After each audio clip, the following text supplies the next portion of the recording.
ಸನ್ಮಾನ್ಯ ಸಭಾಪತಿ ಅವರೇ ಉತ್ತರ ನೀಡಿದ್ದಾರೆ. ಕುತ್ಕೊಳ್ಳಿ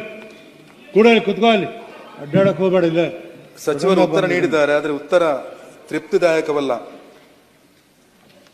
ನಮ್ಮ ಸುಳ್ಯ, ಪುತ್ತೂರು ಈ ಭಾಗದ ರೈತರು ಹೈರಾಣಾಗಿ ಹೋಗಿದ್ದಾರೆ. ಎಲೆ ಚುಕ್ಕಿ ರೋಗದಲ್ಲಿ ಸಂಪೂರ್ಣವಾಗಿ ಬೆಳೆ ನಾಶ ಆಗಿದೆ. ಆ ಕಾರಣಕ್ಕೋಸ್ಕರ ಅಲ್ಲಿ ಅದಕ್ಕೆ ಏನೋ ಶಿಲೀಂಧ್ರಗಳಿಗೆ ಮದ್ದು ಸಿಂಪಡಣೆಗೆ ಸರಿಯಾದ ಮದ್ದು ಮಾರ್ಕೆಟಲ್ಲಿ ಸಿಗ್ತಾ ಇಲ್ಲ, ತೋಟಗಾರಿಕೆ ಸಿಗ್ತಾ ಇಲ್ಲ.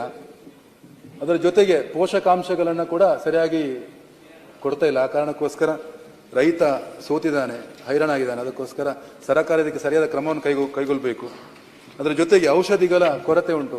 ಅದರಲ್ಲಿ ಉತ್ತರದಲ್ಲಿ ಔಷಧಿಯನ್ನು ಕೊಟ್ಟಿದ್ದೇವೆ ಅಂತಂದಿದ್ದಾರೆ. 1 ಎಕರೆಗೆ ಕೇವಲ 1/2 ಲೀಟರ್ ಔಷಧಿಯನ್ನು ಮಾತ್ರ ಕೊಟ್ಟಿದ್ದಾರೆ. ಅದು ಎಲ್ಲೂ ಸಾಕಾಗುವುದಿಲ್ಲ. ಕೇಂದ್ರದಿಂದ ಬಂದಂತ ಅನುದಾನವನ್ನ 60% ಅನುದಾನ ಕೇಂದ್ರದಿಂದ ಬಂದಿದೆ, ಇನ್ನೂ ಕೂಡ ಬಿಡುಗಡೆ ಆಗಿಲ್ಲ, ರೈತರ ಕೈ ಸೇರಿಲ್ಲ. ಅಂದ್ರೆ 60-40 ಇದರಲ್ಲಿ ರಾಜ್ಯ ಮತ್ತು ಕೇಂದ್ರದಲ್ಲಿ ಅನುದಾನ ಬರಬೇಕು, ಸಿಗಬೇಕು ಅವರಿಗೆ. ಆದರೆ ಇನ್ನು 32 ಕೋಟಿ ತನಕ ಕೇಂದ್ರದ ಅನುದಾನ ಬಂದಿದೆ, ಆದರೆ ರಾಜ್ಯದ ಅನುದಾನ ಎಲ್ಲಿ ಉಂಟು? ಅದನ್ನ ಸೇರಿಸಿಕೊಂಡು ಕೊಡುವಂತ ಕೆಲಸ ಆಗಬೇಕು. ಅದಕ್ಕೋಸ್ಕರ ಸಚಿವರು ಉತ್ತರ ಕೊಡಬೇಕು. ಸನ್ಮಾನ್ಯ ಅಧ್ಯಕ್ಷರೇ, ನಮ್ಮ ಸದಸ್ಯರು ಕೇಳಿದಾಗೆ ಕೇಂದ್ರದ ಅನುದಾನ ಬಂದಿದೆ. ಈಗ ರಾಜ್ಯ ಸರ್ಕಾರದ ಅನುದಾನವನ್ನು ಮ್ಯಾಚಿಂಗ್ ಗ್ರಾಂಟಿಗೆ ಕೊಟ್ಬಿಟ್ಟು ಆದಷ್ಟು ಬೇಗನೆ ಅನುದಾನವನ್ನು ಕೊಡಲಿಕ್ಕೆ ನಾವು ಸಂಪೂರ್ಣವಾಗಿ ತಯಾರಿದ್ದೀವಿ ಅಂತ ಹೇಳಕ್ಕೆ ಬಯಸ್ತೀನಿ. ಮತ್ತು ಮುಖ್ಯವಾಗಿ ಈ ಎಲೆ ಚುಕ್ಕೆ ರೋಗದಲ್ಲಿ ಈಗ ನಾವು ಹೆಕ್ಟೇರ್ಗೆ 1200 ರೂಪಾಯಿ ನಂಗೆ ಕೊಡ್ತಾ ಇದ್ದೀವಿ.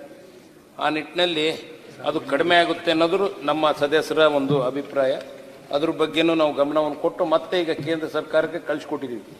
ಏನೋ ಹೆಚ್ಚಿಗೆ ಮಾಡಬೇಕು ಆ ದೃಷ್ಟಿಕೋನದಲ್ಲಿ ತಾವು ಕೇಂದ್ರ ಸರ್ಕಾರದಲ್ಲಿ ನಿಮ್ಮ ಸರ್ಕಾರನೇ ಐತಿ ಇರೋದ್ರಿಂದ ಇನ್ನು ಹೆಚ್ಚು ಅನುದಾನವನ್ನು ಕೊಡಲಿಕ್ಕೆ ತಾವು ಪ್ರಯತ್ನ ಪಡ್ರಿ, ನಾವು ಮಾಡ್ತೀವಿ. ನೀವು ಹೆಕ್ಟೇರಿಗೆ 1,000 ಚಿಲ್ಲರೆ ಹೇಳಿರೋದು ಎಲ್ಲಿ ಸಾಕಾಗುದಿಲ್ಲ. ಅದ್ರ ಜೊತೆಗೆ ಈ ಶಿಲೀಂಧ್ರ ಯಾವ ರೀತಿ ಸೆಪ್ಟೆಂಬರ್ ತಿಂಗಳಲ್ಲಿ ಪ್ರಾರಂಭ ಆಗುತ್ತೆ. ರೈತರ ಯಾವ ರೀತಿ ಬೆಂಕಿ ಹತ್ತಿದಾಗಿದೆ ಇಲ್ಲ ಕಂಗು. ನೀವು ಡಿಸೀಸ್ ಫಾರ್ಕಾಸ್ಟ್ ಅಂತ ಮಾಡಿಕೊಂಡು ಸೆಪ್ಟೆಂಬರ್ ತಿಂಗಳಲ್ಲಿ ಪ್ರಾರಂಭ ಮಾಡಬೇಕು. ಸುಣ್ಣ ಆ ಸಂದರ್ಭ ಸುಣ್ಣ ಕೂಡ ಸಿಗುವುದಿಲ್ಲ, ಒಂದು ಕ್ವಾಲಿಟಿ ಸುಣ್ಣ ಸಿಗ್ತಾ ಇಲ್ಲ. ಅದರ ಜೊತೆಗೆ ಈಗ ಇದರಲ್ಲಿ ಅದನ್ನ ಕೃಷಿ ವಿಶ್ವವಿದ್ಯಾಲಯದಲ್ಲಿ ಅದಕ್ಕೆ ಏನು ಯಾವ ರೀತಿ ಮದ್ದನ್ನು ಸಿಂಪಡಿಸಬಹುದು ಅನ್ನುವಂಥದ್ದಕ್ಕೆ ನೀವು ಸುಮಾರು 50 ಲಕ್ಷ ಖರ್ಚು ಮಾಡಿದ್ದೀರಿ 23-24ನೇ ಸಾಲಲ್ಲಿ. ಇನ್ನೂ ಕೂಡ ವರದಿ ಬಂದಿಲ್ಲ. ಯಾವಾಗ ರೈತ ಸೋತಾಗಿದೆ, ಅವನ ಒಂದು ಅಂಗಳದಲ್ಲಿ ಪೂರ್ತಿ ಅಡಿಕೆ ಇರ್ತಿತ್ತು, ಈಗ ಅರ್ಧದಷ್ಟು ಕೂಡ ಕಡಿಮೆ ಆಗಿದೆ. ಪರ್ಯಾಯ ಬೆಲೆಗೆ ನೀವು ಯಾವ ಕ್ರಮ ಕೈಗೊಂಡಿದ್ದೀರಿ? ಇದರ ಬಗ್ಗೆ ಸೂಕ್ತ ಕ್ರಮವನ್ನು ಕೈಗೊಳ್ಳಿದ್ರೆ ರೈತ ಕಂಗಲಾಗ್ತಾನೆ. ಅದಕ್ಕೋಸ್ಕರ ಇದಕ್ಕೆ ತಕ್ಷಣಕ್ಕೆ ನೀವು ಇದನ್ನ ಅನುಷ್ಠಾನ ಮಾಡಬೇಕು. ಮತ್ತೆ ಅಮೌಂಟ್ ಯಾವಾಗ ರಿಲೀಸ್ ಮಾಡ್ತೀರಂತ ಇದು ಮಾಡಬೇಕು.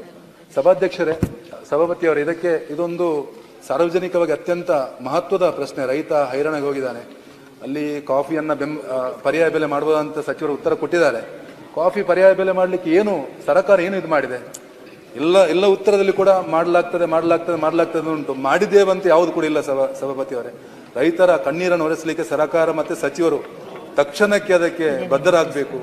ಆ ಮುಖಾಂತರ ರೈತರಿಗೆ ಏನು ಈ ದೇಶದ ಬೆನ್ನೆಲುಬು ರೈತ, ಅವನಿಗೆ ನಾವು ಶಕ್ತಿ ತುಂಬಿದರೆ ಮಾತ್ರ ನಮ್ಮ ಎಲ್ಲ ಇಡೀ ರಾಜ್ಯ ಸರ್ಕಾರ ಇರ್ಬೋದು, ಕೇಂದ್ರ ಎಲ್ಲದಕ್ಕೂ ಶಕ್ತಿ ಬರುತ್ತೆ. ಆ ಕಾರಣಕ್ಕೋಸ್ಕರ ಎಲ್ಲ ಉತ್ತರದಲ್ಲಿ ಸಮಂಜಸವಿಲ್ಲ. ಅದಕ್ಕೂ ಅರ್ಧ ಗಂಟೆ ಇದಕ್ಕೆ ವಿಸ್ತಾರವಾಗಿ ನಾವು ಚರ್ಚೆಗೆ ಒಂದು ಸಭಾಪತಿಯವರಿಗೆ ಅವಕಾಶ ಮಾಡಿಕೊಡ್ಬೇಕು ನಾನು ವಿನಂತಿಸ್ತೇನೆ.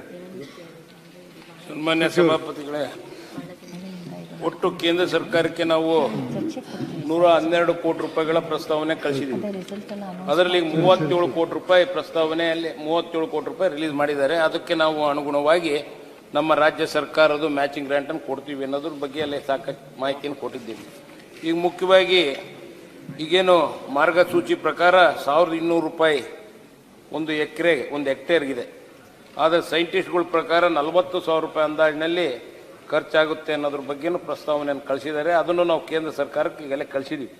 ಕೇಂದ್ರ ಸರ್ಕಾರದವರು ಒಪ್ಪಿ ಆ ಒಂದು ಮಾರ್ಗಸೂಚಿ ಪ್ರಕಾರ ನಮಗೆ DPR ಏನು ನಾವು ಕಳಿಸಿದ್ದೀವಿ ಅದ್ರ ಪ್ರಕಾರ ಅವರು ಕೊಟ್ಟರು ಅಂದರೆ ನಾವು ಇಮಿಡಿಯೇಟಾಗಿ ನಾವು ರಿಲೀಸ್ ಮಾಡ್ತೀವಿ. ಅದ್ರ ಬಗ್ಗೆ ಯಾವ ಅನುಮಾನ ಇಟ್ಕೋಬೇಡಿ. ರಾಜ್ಯದ ಈಗ ಕೇಂದ್ರದ 37 ಕೋಟಿ ತನಕ ಬಂದಿದಲ್ಲ, ರಾಜ್ಯದ ಯಾವಾಗ ಸೇರಿಸಿ ಒಟ್ಟಿಗೆ ಕೊಡ್ತೀವಿ?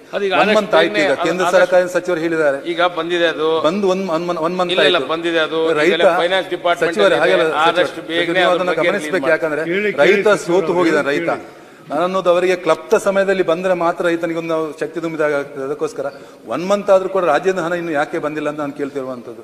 ಒಟ್ಟು ಸೇರಿಸ್ಕೊಂಡು ಕೊಡುವಂಥ ಕೆಲಸ ಆಗಬೇಕಿಲ್ಲ, ರೈತ ಸೋಲ್ತಾನೆ. ಮತ್ತೆ ಪರ್ಯಾಯ ಬೆಲೆಗೆ ನೀವು ಯಾವ ರೀತಿ ಸಬ್ಸಿಡಿಯನ್ನು ಕೊಡ್ತೀರಿ? ಕಾಫಿ ಅಂತ ತಂದಿದ್ದೀರಿ, ಇದರಲ್ಲಿ ಕಾಫಿ ಬೆಳೆಯಲಿಕ್ಕೆ ಅಲ್ಲಿ ತುಂಬಾ ಜನ ಅವರ ಸ್ವಂತ ಇದರಲ್ಲಿ ಬೆಳೀತಿದ್ದಾರೆ, ಅದರ ಜೊತೆ ಕಂಗಿನ ಜೊತೆಗೆ ಬೆಳೀತಿದ್ದಾರೆ. ನೀವು ಅದಕ್ಕೆ ಸರ್ಕಾರ ಯಾವ ರೀತಿ ಶಕ್ತಿ ತುಂಬ ಕೆಲಸ ಮಾಡ್ತೀರಿ?